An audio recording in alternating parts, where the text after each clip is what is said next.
Halo, assalamualaikum warahmatullahi wabarakatuh. Dengan saya Dr. Mirza. Di sini saya akan menceritakan tentang mual muntah saat kehamilan atau bahasa atau dalam istilah kami itu namanya HIG. Gitu. Jadi, apakah itu mual muntah selama kehamilan? Itu adalah suatu kondisi yang umumnya terjadi pada ibu hamil, biasanya itu pada trimester pertama. Namun, hal itu dapat menyebabkan mual muntah itu dehidrasi. Jadi, mual muntah yang berlebihan itu dapat menyebabkan tensi yang rendah atau istilahnya hipotensi postural, kemudian menyebabkan ketosis, ya, dan juga dapat menyebabkan penurunan berat badan pada ibu hamil. Nah, kondisi yang hal ini justru dapat mengakibatkan suatu hal yang termasuk gawat, karena salah satunya adalah dehidrasi pada ibu hamil.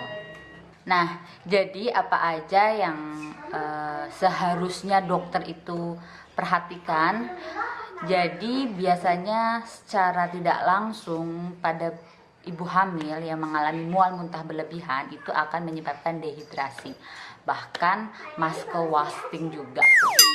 Dan juga perlu disarankan untuk rawat inap atau terjadi mual muntah yang berlebihan tersebut secara berulang, itu perlu diperiksa apakah ada gangguan pada tiroidnya, ataukah ada gangguan pada hatinya, ataukah ada gangguan pada pankreasnya, atau jangan-jangan ada gangguan pada kalsium dan fosfatnya, bahkan gangguan metaboliknya.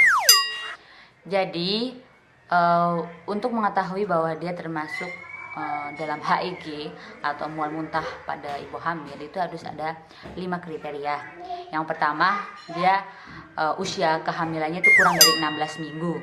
Yang kedua, mual muntah secara berlebihan, kemudian ada dehidrasi, kemudian dia juga ada ketonuria, dan yang terakhir tidak dapat makan dan minum. Oke.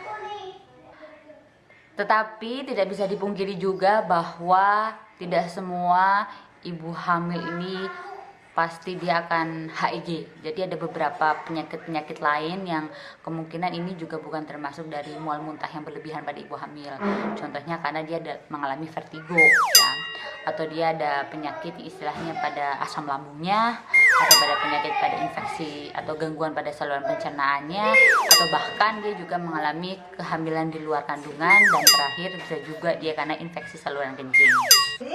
Pemeriksaan apa aja yang perlu diperiksa adalah salah satunya adalah pemeriksaan darah seperti hematokritnya, kemudian hemoglobinnya, kemudian yang kedua adalah pemeriksaan elektrolitnya, karena kan kecenderungan dia ada hipokalemi, hipokalsemi gitu, hiponatremi maksudnya. Kemudian pemeriksaan urin, dia ada tanda-tanda, ada hasil yang positif yaitu ketonnya positif, dan yang terakhir adalah USG untuk mengetahui keadaan dari janin tersebut. Kemudian terapinya atau penanganannya adalah harus dilakukan infus karena untuk mengurangi dari dehidrasi itu sendiri, kemudian berikan suntikan mual muntahnya, kemudian jika ada infeksi saluran kencing bisa ditangani, dan juga memberikan vitamin atau vitamin B6.